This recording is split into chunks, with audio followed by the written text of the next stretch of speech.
All right, one thought every game. KC Joyner, NFL Insider, the footballscientist.com, set to join us as he does every Monday and Fridays. A look back and ahead to the games on Fridays. Today we look back at Week 8 in the NFL. We got Monday Night Football tonight. We'll get into that as well. One thought every game brought to you by Matt Blatt Kia. They want to get you approved today. Matt Blatt, 6211 Black Horse Pike in Egg Harbor Township. Got a lot of reaction to this dog pooping question. Kind of crazy. That tells you how the Eagles game went last night.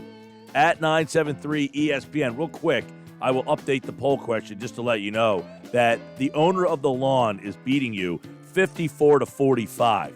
The text message board seems to be blasting you as well. This gentleman said, curb your damn dog. Those are the type of people that I can't stand. He says, just because you clean it up doesn't make it any less disrespectful. Come on, bros, you're better than that. That's from Gary and Ventnor, and he left his name to it. Gary, I'm just stunned. I thought I was always in the right, and I still believe that I'm in the right. This is what dogs do. As long as I pick it up, I am doing the proper thing. Put it this way. We'll ask KC. You're Carson Wentz. You're not getting a lot of support right now. You played like crap. No pun intended. How about that? KC Joyner, one thought every game in the Eagles last night as he joins us now on the Boardwalk Honda Hotline. Yeah, that game was pretty bad last night. It was one of the worst Sunday Night Football games that they ever made us sit through. But the Eagles win the game. But we got to start with Wentz. I mean, is Wentz becoming a problem for the Eagles? Well, okay, he had the 4 turnovers. There was one in the first quarter. He's scrambling out. He obviously should throw the ball away, and he does it. Totally on him. Then he had the play where Van Der Esch blitzes. I don't think Van Der Esch was supposed to blitz in that play. I think he just did because the Cowboys were mixed up in coverage. And so Wentz doesn't expect him to come. And then there's the interception that he had to Hightower. I mean, Hightower's playing at three-quarter speed on that play. He's been playing three-quarter speed all year and only played 10 plays yesterday, so it's not like the guy was winded or anything. He just didn't. They thought we can beat Hightower against Diggs, and Diggs out-hustled the Hightower. So that was – I don't put that one on Wentz. I put that one on Hightower. So altogether, I'm going to give him 2 of the 4 turnovers on him, which is bad, but a lot of it's on the other rest of the team too. All right, Doug Peterson last night. I mean, you're running the ball all over the place, yet he seemed like, hey, I'm going to put this game. Now, they had a balanced attack at the end of the day, but I felt like they could have ran the ball 80% of the time and scored 35 points. The Cowboys were putting an extra man in the box in almost every play. They were begging the Eagles to pass the football. The Eagles still got good blocking 65.7% of the time. If you get good blocking 50% of the time, you're doing a really good job. 65.7, and the other team is putting an extra guy in the box almost every single running play. So, yeah, I think they should have run the ball even more, although, again, if you're getting 65.7% good blocking, you had a good blocking day. So you look around, Wentz has Ward, he's got Fulgham, he's got Rager, he had Goddard last night. Does Wentz have enough weapons to be better than what we've seen? I was surprised they didn't go even more at Diggs because Fulgham beat Diggs to the touchdown, and Fulgham beat Diggs on a longer pass like in the first quarter. There was a 25-yard completion against him. I was surprised they didn't just say – because the Cowboys didn't look like they were going to shadow. They weren't going to put Brown on the other side, to shadow Fulgham. And if you're not going to Brown shadow Fulgham, they should have thrown 10 passes to Fulgham versus Diggs. But again, if you're throwing the passes against Diggs, you're not going up against the ground game where you're getting 65% good blocking. So I get it, but last night at least he had a matchup that he should have exploited even more than he did. I mean, they had under 250 yards. They turned the ball over 4 times. They got sacked 4 times, and they won the game by double digits. How bad is Dallas? Dallas is horrible. The Eagles were daring Dallas to run the ball. Although I'll say this, the DiNucci's terrible and their passing game's terrible. Their ground game, the Eagles were putting an extra guy in the box, and the Cowboys were still getting good blocking, more than you would expect them to. There were a couple of plays. I just got finished tracking the game a couple hours, or about 20 minutes ago. There were a couple of plays where the Cowboys actually had 2 extra players in the box, where they actually had not just a one-man advantage, they had a 2-man advantage because that's how convinced they were and needed to make the Eagles pass the ball. So it says something that the Cowboys thought we've got to stop the ground game, and their rush defense is terrible. But if they say we don't fear Wentz, I think Wentz needs better weapons. If you are at the bye week, which the Eagles are, what is Doug Peterson watching? It's an 8-week sample size here. What does this team need to fix? They need to fix. They still got to get more of the vertical passing game because it's Fulgham or bust. You don't have anything else. And I think that's part of the reason that they were saying we're going to at least try it to Hightower because we need to get something else in the vertical passing game. You hope if Jeffrey comes back, maybe Ertz can come back. If somebody can give some other vertical passing, because right now it's either Fulgham or bust, and that's putting a lot on Wentz, because Wentz knows we still need to have a vertical passing game. And if I don't have the matchup, or if I don't have a situation where I can throw the Fulgham, it's I have to worry about every pass that I throw. I mean, that's a really tough situation to be in. Well, I bet you they're gonna. Well, they got Rager, and I guess they're hoping that turns into him. Rager did play.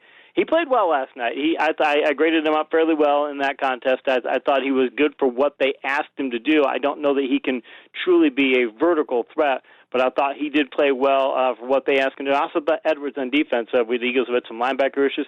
I thought Edwards, there were a couple of plays where he had very good recognition and was reading the offensive plays very well and was getting into the backfield, so I thought that was another bright spot. All right, the Eagles win 3-4-1 at the midway point of the season. Who's the best team in the NFC East?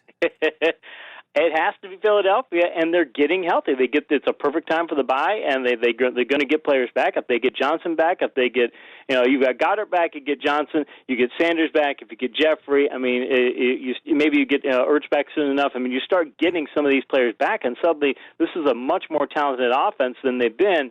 So I think when you look at the rest of the division, I think the Eagles are just that far ahead. So I like them as the favorites rest of the way. All right, KC Joyner, one thought every game. Let's look at Week 8 as we start off with the Monday Night Football game tonight. Tampa Bay takes on the Giants. Obviously, the game's in New York, but hey, Brady has lost to the Giants in upset fashion a couple of big games before, if we remember those.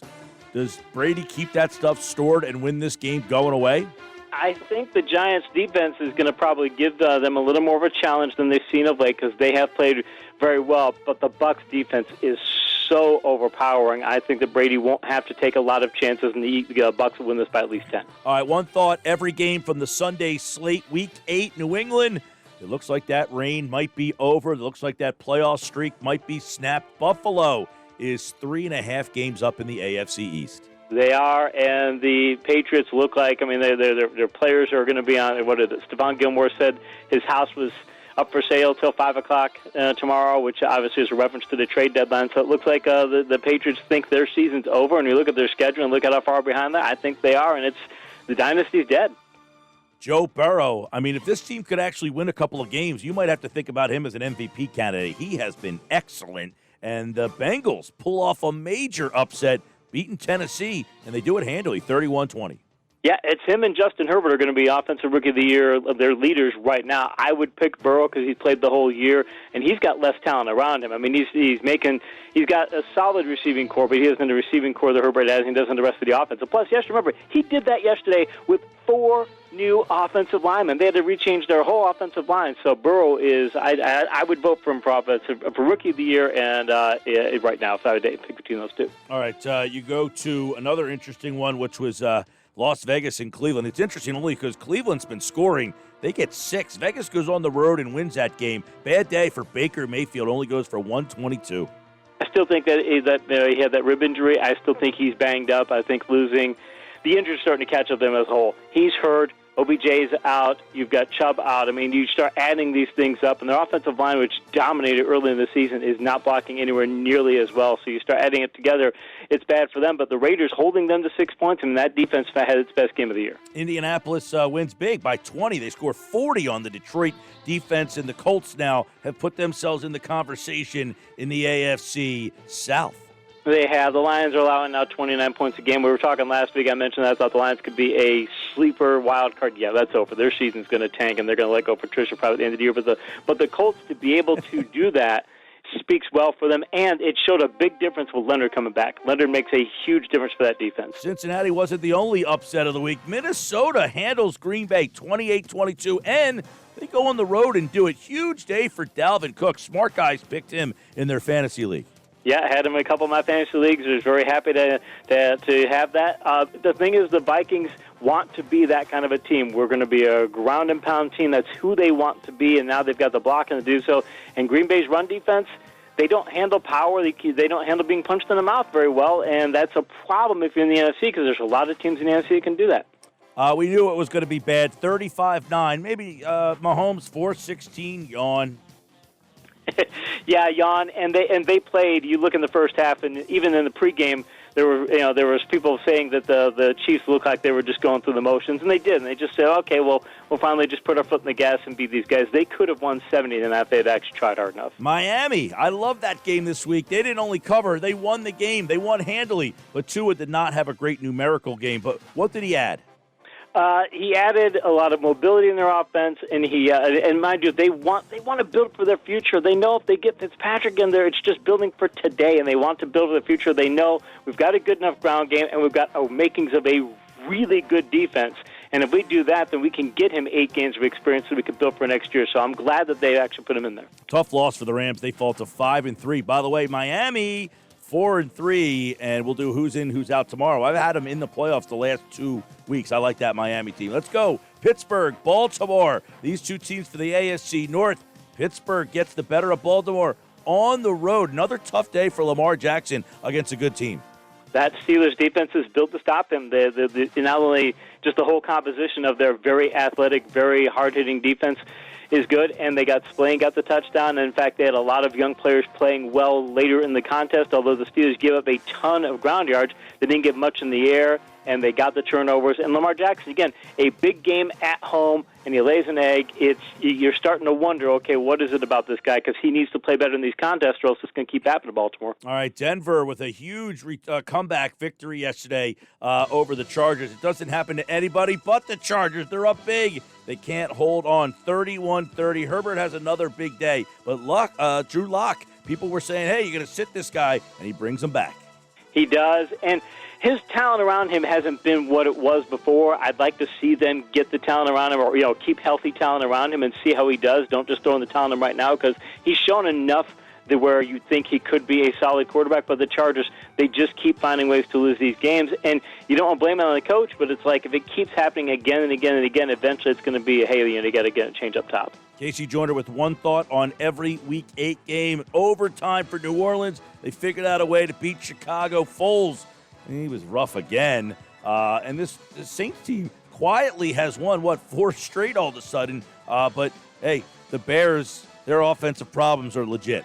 Yeah, they've got to get. They just need some sort of an upgrade. You would think. There's talk about going back to Trubisky. That's a really bad sign. As bad as Trubisky have played. So they're making the best out of their situation. But I just think they need more talent. But the Saints are finding these ways to win, and that's good. But I still think that if they don't get some vertical passing game going, if they don't find a way to expand what their passing game can do, they're going to have limited path to victory once the playoffs hit. Yeah, Bears 5-3. Saints improved to 5-2. They play Tampa next week on Sunday Night Football. We'll have it here on 97.3 ESPN. Bad day for San Francisco. They lose to Seattle, and then they find out that they lose not only Kittle for the rest of the season, but Garoppolo likely done as well. And Seattle wins that game to really separate themselves from the pack in the NFC West. It's good for Seattle, their defense, even though they gave it 27 points, and that's not a good sign. But a lot of that was garbage points.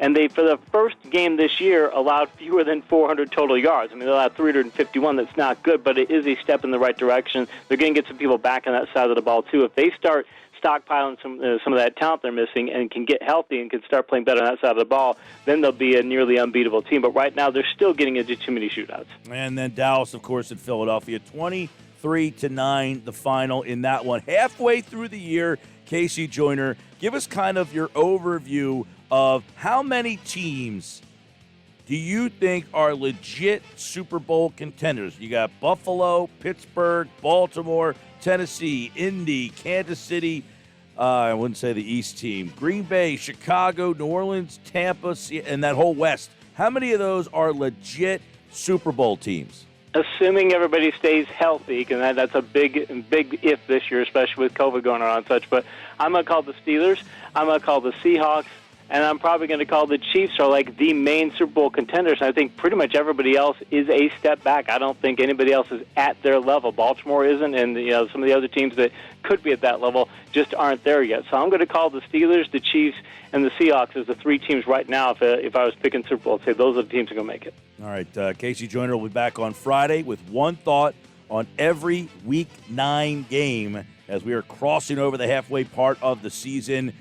And, of course, he, like all guests, appeared via the Boardwalk Honda hotline. Casey, appreciate it, pal. Thanks, Mike.